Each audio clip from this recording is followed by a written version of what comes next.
देखो भाई, जीत होती है, लेकिन इस वक्त जो जीत है ना उसके अंदर कमाल की बात यह है कि दिल का दौरा ही नहीं पड़ा है। मतलब इस किस्म की जीत जो है पाकिस्तानियों को बहुत ही कम नसीब होती है, और इसके अंदर बहुत बड़ा क्रेडिट जाता है हमारे बाबर आजम को, जो कि एंड तक खड़े रहे, नहीं तो हमारे दिल जो है वो धक धक हो रहे थे। ना ही कोई दिल खराब हुआ, ना ही कोई ठंडे किस्म के पसीने आए, हम जो है वो किसी तरह मैच जो है कुछ जीत गए थे। लेकिन जो दूसरे एंड के ऊपर आए थे ना, उनके अंदर कहीं ना कहीं कभी जिस तरह नवाज आके जिस तरह बैटिंग कर रहा था, उस वक्त हमें पता चल रहा था कि यार ये बॉलिंग जो है ना ये हो रही है खतरनाक। वो बोल्ट टामी एक बॉलर है जिससे पूरी दुनिया बड़ी डर रही होती है। उसके ऊपर अभी भी जो हमारी बाकी पूरी टीम है वो स्ट्रगल कर रही थी, सिर्फ बाबर ही जो है वो एक अलग जोन में उसको खेल रहा था। तो उस वजह से जो है हमें कुछ समझ ही नहीं आई और बड़ी वन साइडेड तरीके से मैच जीत गए। क्या कोई कमाल किस्म की इनिंग्स खेल गया मेरा बाबर दोस्त जो है। और लेकिन पता क्या यार, हम लोग थोड़े लेजेंडरी किस्म के लोग हैं, हमें जो है वो इस किस्म की इनिंग्स तो हमें पसंद नहीं आती। अभी बहुत से लोग होंगे जिनको इस परफॉर्मेंस के अंदर भी कोई ना कोई जो है कीड़े नजर आ रहे होंगे बाबर आजम के। आई डोंट नो उनको क्या चाहिए, मेरे ख्याल में उनका इसी किस्म का कोई फीडबैक होगा कि इस दफा बाबर आजम को हाइड्रा फेशियल कराना चाहिए। मेरे ख्याल में कुछ ज्यादा चिट्टा हो क्या है, इस किस्म की डिमांड्स होंगी और तो मुझे कुछ समझ आ नहीं रही है। हमारा स्टैंडर्ड ही बहुत हाई है। असल में हुआ ये कि हमारा बाबर जो है ना वो एक जमाने में जब वो अंडररेटेड था, जब वो इतना ज़्यादा उसको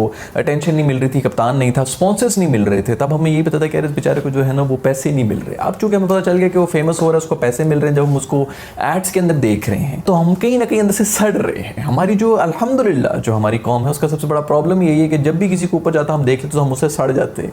कोई भी अमीर आदमी होगा तो उसके बारे में हम यही बात करेंगे इसने जरूर हराम का पैसा कमाया। कभी भी हम ये नहीं सोचेंगे कि यार इसने जो कमाया है मैं भी कमा लूँ, या मैं बेसिकली उस चीज़ को भी हम डिमोनाइज कर लेते हैं कि यार पैसा कमाना भी हराम है, फलानी चीज़ भी हराम है, हर चीज़ उसके पीछे भाग भी रहे होते हैं, लेकिन उसको कहीं ना कहीं अपने आप को तसल्ली देने के लिए कह रहे होते हैं कि नहीं ये तो सब कुछ हराम काम है जो ये कर रहे हैं। तो बेचारे बाबर के साथ भी यही हो गया, चूंकि वो मशहूर होना शुरू हो गया, चूंकि उसको इंटरनेशनल ब्रांड मिलना शुरू हो गए, गाड़ी शाड़ी और इस किस्म की चीज़ों की इसके पिक्चर सामने आना शुरू हो गई, तो अब हम लोग उससे सड़ना शुरू हो चुके हैं। तो ये बड़ा ही नॉर्मल है। बाबर के ऊपर थोड़ा सा प्रेशर मुझे नजर आना शुरू हो गया था। मैं बड़ा खुश हूँ कि इस वाली इनिंग्स के अंदर कम से कम उसकी वो जो फ्लो था ना, वो जो कवर ड्राइव वगैरह थी वो देखने को मिली, क्योंकि वो पिछले कुछ अरसे से वो खत्म हुआ था। स्कोर तो फिर भी उसने किया था, लेकिन पता चल रहा था कि किसी किस्म के प्रेशर में है, जो लोगों की हेट उसको मिल रही है उसी वजह से सब कुछ हो रहा है। लेकिन मेरे दोस्त बाबर, आप मेरी बात सुन लेंगे, पाकिस्तान के अंदर जब तक आपके ऊपर थू थरा और गाल गलोच ना हो रहे हैं, इसका मतलब है कि आप कामयाब नहीं होने वाले। जब आप कामयाब हो रहे होते हैं तभी यहाँ के लोग जो आपको गालियां दे रहे होते हैं, तो ये एक बड़ा अच्छा साइन है। इससे मोटिवेशन लें और लगे रहें जो आप कर रहे हैं। वो रमीज राजा भाई ने भी बिल्कुल एक सही किस्म का बयान दिया। उन्होंने ये बात की थी कि इंडिया की पूरी परफॉर्मेंस जो है वो इग्नोर हो गई थी। वो लोग एशिया कप से बाहर निकल के चले गए थे, मतलब वो फाइनल तक भी नहीं गए थे, हर टीम से वो मैच हार गए थे, लेकिन एक कोहली ने जो है वो अफगानिस्तान के साथ सेंचुरी मार ली थी, तो उसके ऊपर जो है वो सारे इंडिया में जो है जश्न हो रहा था। पाकिस्तानी जो है सेंचुरी भी मारते बाबर आजम तो फिर भी उसको गालियां दे रहे होते हैं, कहीं ना कहीं स्ट्राइक रेट जो है वो नाप रहे होते हैं और इस किस्म की चीजें कर रहे होते हैं। तो ये बिल्कुल सही बात की हमारे रमीज भाई ने, बिल्कुल इसी तरह ही होता है। पाकिस्तान के अंदर जो है वो नाशुक्री कौम है हम, इसलिए हमारा ये हाल है। खैर लास्ट वीडियो में भी यही बोल रहा था कि हमको थोड़ा ज्यादा गुस्सा हो जाते हैं एक दो मैच की वजह से, हम जो है वो अपनी टीम को बिल्कुल ही राइट ऑफ कर लेते हैं। टीम इतनी बुरी नहीं है, मिडिल ऑर्डर के अंदर शायद एक या दो बंदों की जरूरत है,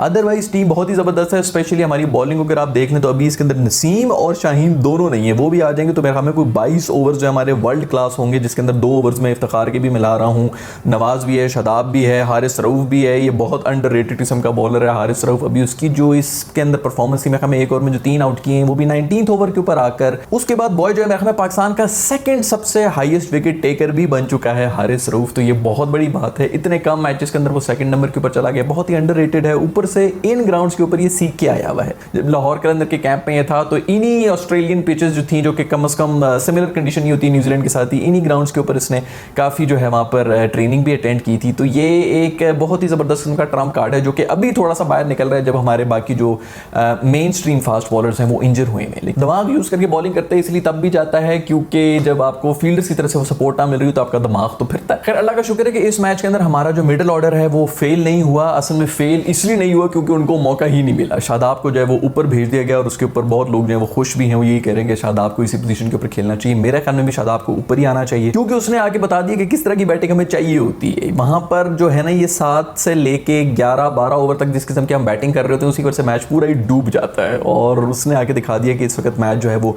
डुबोने का नहीं है, इधर ही पार करने का है। 1-2 छक्के मार दें आप हर एक दूसरे ओवर के अंदर तो जो दूसरी टीम होती है उनको कोई मौका ही नहीं मिलता कि वो प्रेशर में भी लाने की कोशिश करेंगे, और वही उसने किया। बहुत ही जबरदस्त किस्म की बैटिंग की, बड़ा अच्छा इंटेंट शो किया। मुझे तो ये समझ नहीं आ रही कि शादाब साहब ने करवाना क्या है। बॉलिंग वो बेचारा कर रहा है, फील्डिंग वो बेचारा कर रहा होता है। मुल्क भी अगर उसे चलाना है तो मेरे ख्याल में उसी से ही चलवा दे। खैर जो हमारे मिडिल ऑर्डर पे जो बैट्समैन गए हुए उनको रिलैक्स कर दिया जाए, उनके ऊपर किसी किस्म का कोई प्रेशर ना है। वो जिस तरह होता है ना, वो पुरानी फिल्मों के अंदर हुआ करता था कि एक अब्बू हुआ करते थे जिनको अचानक जो है वो दिल का दौरा पड़ जाता था और डॉक्टर आके कहता था कि भाई इनको किसी किस्म की कोई भी जो है वो टेंशन या गम नहीं देना आप लोगों ने, और इसी चीज का फायदा उठा के वो अब्बू जो है बेचारे हीरो की या हीरोइन की किसी के साथ जबरदस्ती शादी भी तय कर दिया करते थे कि अब तो ना हो ही नहीं सकता। एग्जैक्टली वही वाली सिचुएशन बनी हुई है हमारे जो मिडिल ऑर्डर स्पेशलिस्ट गए हुए हैं बैट्समैन, इनको भी किसी किस्म की कोई टेंशन नहीं मिलनी चाहिए, इनको जो है बिल्कुल सुखी रखो ताकि ये आराम से आके अपनी परफॉर्मेंस दें और फिर वापस चले जाए। मुझे लग रहा है कि अगर शादाब ऊपर आएगा और ये एंड पे आके उन्होंने सिर्फ जो है 2 या 4 छक्के मारने तो ये मार भी देंगे, उस किस्म की परफॉर्मेंस दे देंगे। ये जो इनिंग्स बिल्ड करने वाला चक्कर होता है ना, इसके अंदर थोड़ा ज़्यादा दिमाग लग रहा होता है और ये इस प्रेशर में क्रम्बल कर रहे हैं। खैर हमारे जो हफीज़ भाई हैं उनके कोई इस किस्म का बयान है, वो ये कह रहे हैं कि ये जो है सोल्यूशन नहीं है और अगर आपने इस तरह करना था तो हमारा मिडल ऑर्डर जो है उसके अंदर बिल्कुल भी कॉन्फिडेंस नहीं रहेगा कि आपने उनके अंदर कॉन्फिडेंस शो ही नहीं किया, तो यार क्या करें,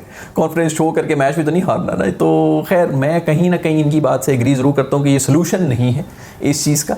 आई नो कि हर कोई जो वो हफीज़ आपको गालियाँ दे रहा होगा आपके, यार तू खुश नहीं होता फलाना है, और बिल्कुल बात उसने सही की कि ये सोल्यूशन नहीं है। और वैसे भी अगर आप लोगों को लग रहा है कि शादाब ने आके मैच जिता दिया या कोई और मिडल ऑर्डर में आके जो है वो उसने रन कर दिए, तो उसके अंदर मैं आपको बताना चाहूँगा कि उसके पीछे बहुत बड़ा रीज़न ये था कि दूसरे एंड के ऊपर बाबर खड़ा था। जब दूसरे एंड के ऊपर इस किस्म का वर्ल्ड क्लास प्लेयर खड़ा हुआ होता है ना, जो कि बोल्ट जैसे बॉलर्स को इस तरह आराम से खेल रहा होता, तो बॉलर कहीं ना कहीं जो है प्रेशर में आ रहा था कि यार मेरी कोई औकात है, ये मुझे ट्रीट किस तरह कर रहा है भाई ये बंदा। खैर हमारी भी क्या ही हुई किस्मत है, बरसाती किस्म के हम मौसमी फैंस हैं। अभी पिछले कुछ महीनों से हम शान मसूद के लिए लड़ते रहे कि उसको टीम के अंदर रखो, अब जब वो आ गया तो अब हम सब जो है फ़खर के लिए लड़ रहे हैं कि फ़खर को टीम में रखो। लेकिन मुझे लग रहा है कि शान मसूद की भी जगह है, फ़खर की भी जगह है, बीच में से कोई हमारे जो हैं वो हार्ड हिटर या इस किस्म की चीज़ जो है वो लोग एक में हमें ड्रॉप हो जाएगा, जिस तरह फ़खर को आ जाना चाहिए। अगर फ़खर की फॉर्म है तो फ़खर था तो शानी शानी कर रहे थे, अब शानी है तो फ़खर फ़खर कर रहे हैं। हम लोग वैसे ना टिपिकली अंदर से थोड़े से ना इनसिक्योर है, हमें समझ नहीं आ रहा, सुकून ढूंढ रहे हैं कि इधर जा रहे हैं कि उधर जा रहे हैं, लेकिन सुकून हमें किसी और चीज़ तो भी मिलेगा और वो हम उसी की तलाश के अंदर जो है इसे तड़पते ही रहेंगे। खैर भाई मिडिल ऑर्डर की इशू अभी भी उधर ही फंसे हुए हैं जहाँ पर पहले भी हमने शुरू किया था और सब लोग जो है उसके बारे में बात कर रहे हैं। लेकिन मेरा सवाल ये है कि मिडिल ऑर्डर के लिए एक बना बनाया प्रोडक्ट हमारे पास पड़ा हुआ है जिसके ऊपर हमने इतने साल लगाए। मेरा बेस्ट फ्रेंड अक्कू, आखिर उसके बारे में कोई बात क्यों नहीं कर रहा है यार। अक्कू दोस्त जो है वो मेरा बिल्कुल देखो टेलर मेड है, अल्लाह ताला ने उसके लिए जो पूरा रास्ता साफ किया हुआ है। लेकिन पता नहीं यार, बस मासूम जो है वो सच्चा आदमी इसी लोगों को पसंद नहीं आता है। जो भी हो यार, मासूम की जगह बिल्कुल टेलर मेड है। इसी किस्म का हमें बंदा चाहिए जो कि स्ट्राइक भी रोटेट कर ले और वक्त आने पे छक्के भी मार सके, मेरा अक्कू। खैर मैं पिछली वीडियो में भी ये कहते हैं, इस वीडियो के अंदर फिर ये कहूंगा कि बड़ी जबरदस्त किस्म का हमारा बॉलिंग अटैक है। नसीम और शाहीन दोनों नहीं है, अगर इन सबको आप मिलाएं ना तो पूरे 22 ओवर्स बनते हैं, जिसके अंदर नॉर्मल जो टीम्स होती है ना वो तकरीबन कोई 16 एक ओवर्स ही होते हैं उनके, जो कि वर्ल्ड क्लास बॉलर्स होते हैं, जो करार होते हैं। 4 बॉलर्स होते हैं, एक जो थोड़ा रेलू कट्टा सा होता है।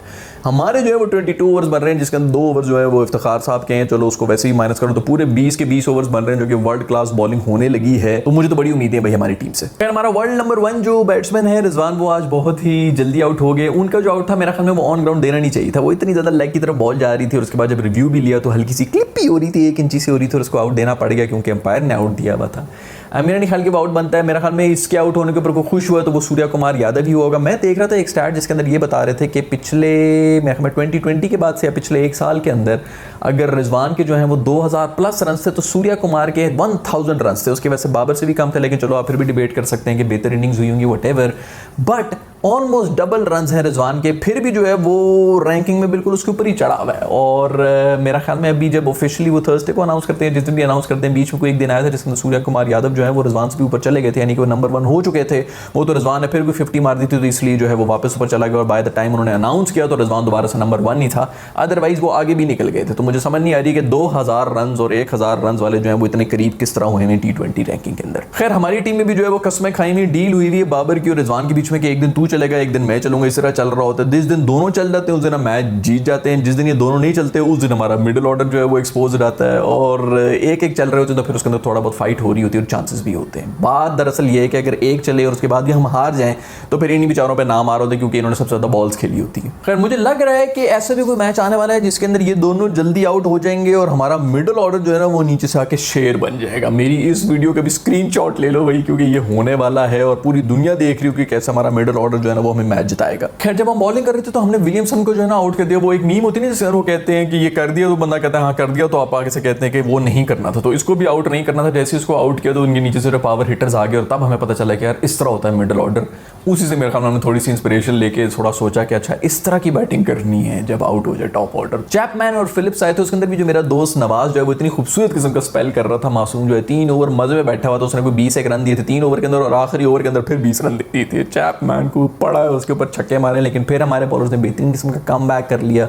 हारिस रऊफ ने किया, धानी ने किया और रोक दिया इनको, रन ही नहीं बनाने दी। हम बॉलिंग में जीते हैं असल में ये मैच। खैर शुक्र है कि मैचेस जो है वो थोड़ी तमीज़ के ऊपर हुए हैं। ये वाला मैच जो है तकरीबन 11 बजे शुरू हुआ था, वरना मेरी तो फिर चीखें निकल गई थी। अगर आज भी ये 7 बजे हो रहा होता तो मेरा बिल्कुल ही जो है वो दिमागी टाइमर जो है वो आउट हुआ था। और वर्ल्ड कप के अंदर भी मैंने वैसे दोबारा इधर से फाइनल किया है, तो कोई इसी किस्म की सीन बन रहा है कि 12 बजे या 4 बजे जो है वो पाकिस्तान के अंदर मैच हो रहे होंगे। आई नो पाकिस्तान से बाहर जो ये मैचेस देख रहे होंगे उनके लिए थोड़ा सा मुश्किल हो जाएगा, वो बेचारे पता नहीं किस तरह मैनेज करेंगे, लेकिन यार ये तो मैनेज करना ही पड़ेगा। ऑस्ट्रेलिया के अंदर वर्ल्ड कप करा रहे हो तो उल्टा सीधा तो होगा। मुझे उम्मीद है कि आज की वीडियो आपको जरूर पसंद आई होगी। अगर ऐसा है तो लाइक के बटन को छू लें, और अभी तक अगर आपने सब्सक्राइब नहीं किया हो तो सब्सक्राइब के बटन को भी छू लें।